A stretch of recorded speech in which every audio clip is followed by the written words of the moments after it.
Looking around for questions again. Because I actually have a question. Ricardo, you were talking about Hillary Clinton, Bernard Kouchner, some other politicians who have made statements, Queen Brania, who have made statements about the importance of an open internet, etc. And here in the EU, we're actually often struggling between human rights records within the Union and what we would like to see in the rest of the world.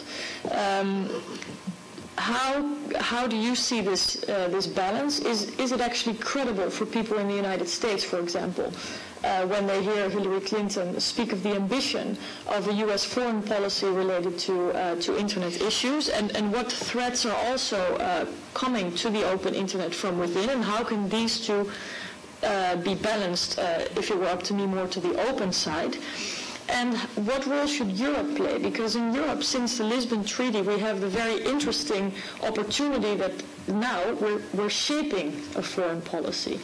And I'm personally actually constantly trying to push awareness of the role new technologies, the web play in foreign affairs as well, related to human rights issues, but also to security issues, as you mentioned, trade issues, development. There's hardly an issue that it doesn't touch upon anymore. At the same time, we see that policies and laws are still very much lagging behind these quick technological developments.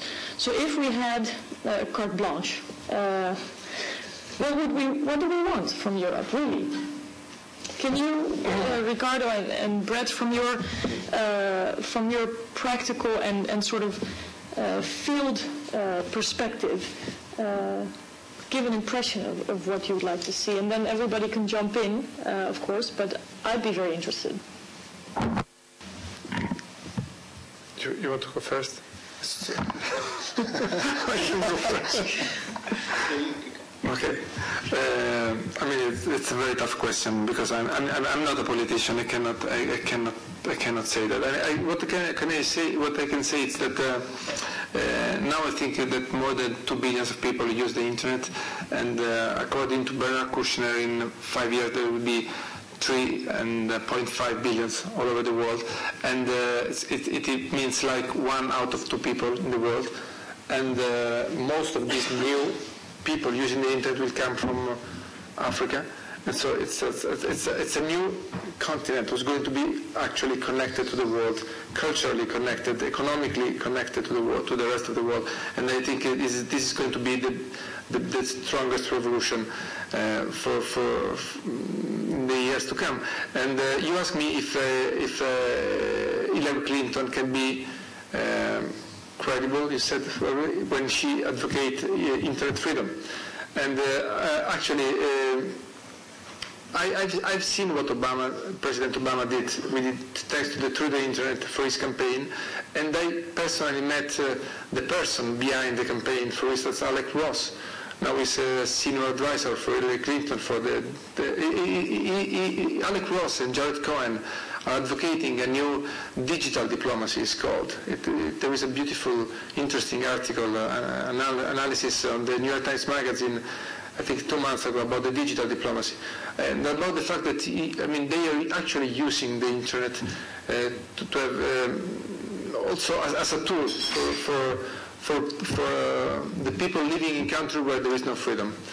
So how can you, just for myself and other people who have not studied, some concrete ones? United States, I think they proposed a law to fund technology deployment in 12 people to have their messages sent out of their country. I don't remember the name of the law, probably, but you know that. And I think it's important. I think that now all the debates about the internet are limited in the technology pages of the newspaper, of the magazine. It is not a matter of technology; it's a matter of lives and democracy. And so I think we should move the debates from the technology section of the newspaper and the magazine to the headlines and the front page. It's important if we make this cultural shift. So I cannot tell you that we have to fund allow to help people to have the message deployed outside their country. But I would like so. And I think the two points are very important. One is to defend the openness of the internet. The second one, it's important to how can I say, to find a way to defend the neutrality. Because I know that it's important for the development of the network from a business point of view that you give a better way to commercial communication, but it's going to be terrible for the development of the real internet if you abide to the net neutrality principle. Interesting. I'm sure people. That's very interesting. I'm sure people, at least on the internet, are going to respond to that one, and hopefully here too. Thanks. Yeah. Yes, Brett. And then first Brett, and then Andrea.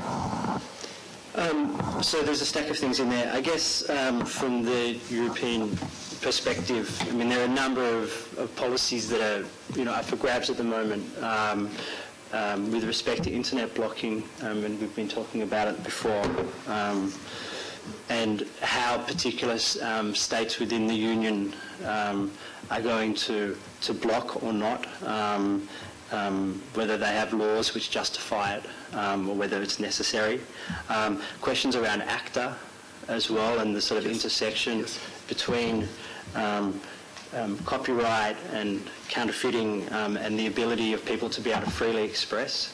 And again, on the data retention policy, I think these are three major decisions that are being made right here, probably even in this building.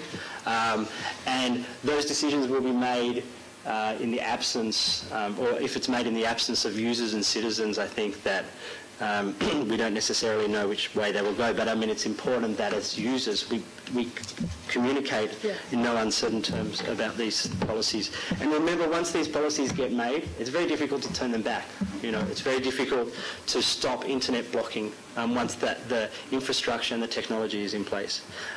Another thing that I think is a practical issue is around sanctions. At the moment, many of the countries that are being sanctioned, like Iran and North Korea and Cuba, the sanctions directly impact the technology, the tech capacity of civil society, whether they're able to use encryption technologies, whether they're able to download the latest version of particular softwares, like, even just Microsoft, for instance, to be able to protect themselves, firewalls, etc. There are sanctions in place both here and from the European Union and also in the US. That are directly negatively impacting democracy movements and human rights movements, and in fact supporting and encouraging their oppressors. And then I think just in terms of practicalities, one of the things that Access, my organisation, is building is a global proxy cloud, which is the ability of us on this side of the firewall to be able to provide the bandwidth for people on the other side of the firewall. And so circumvention is fundamental and secure hosting of particular websites which are under attack from regimes. So this is really an issue about solidarity as well. It's about us being able to work with, as we did, say, with the Iranian election, to provide proxies, for instance, so that people are able to communicate with each other and with the rest of the world. I just have a follow-up question on that, because the issue of sanctions has been very contested point, of course, on our agenda, most recently vis-a-vis Iran. And the United States has actually lifted sanctions on some communication tools with regard to Cuba, Sudan, and Iran.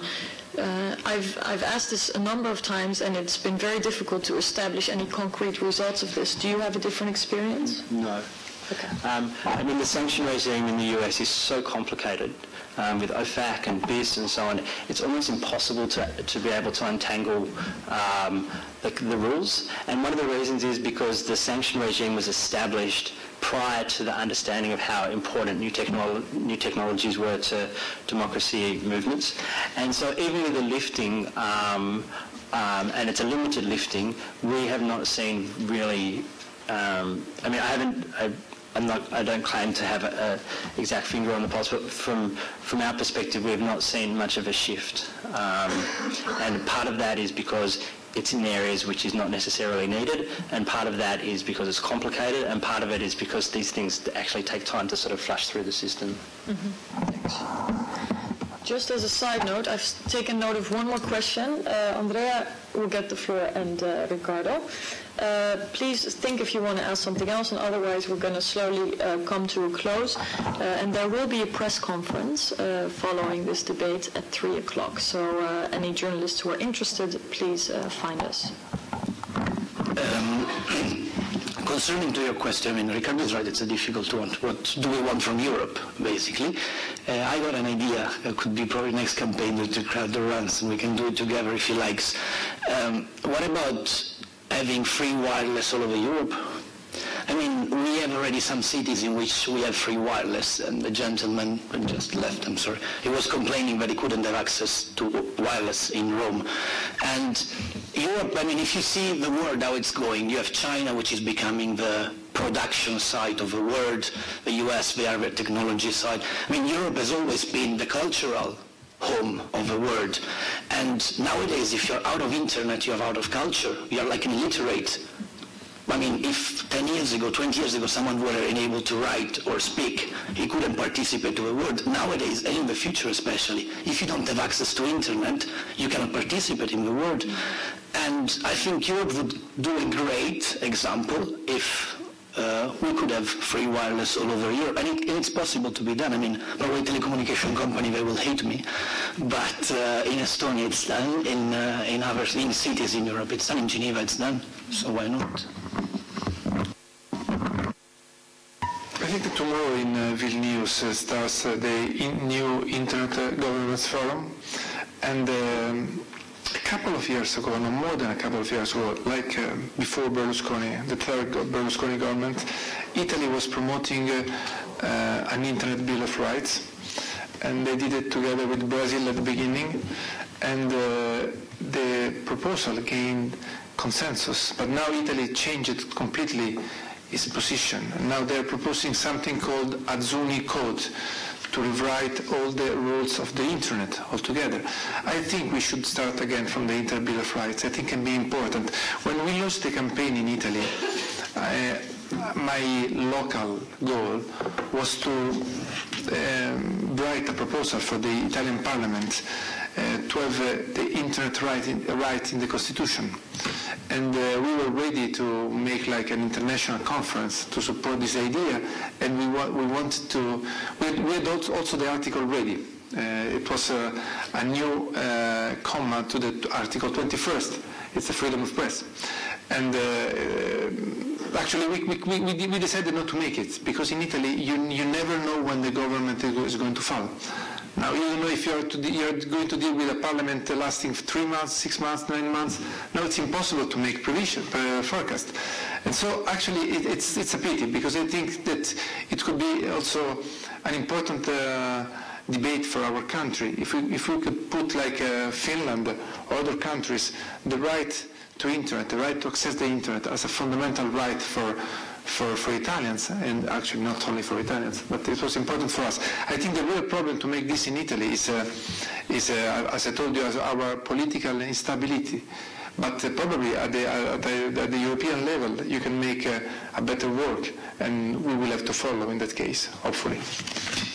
Well, actually, D66, my political party, has made a start. I know. We consider access to the internet as a fundamental right, which has been both applauded and criticized, but it's a start.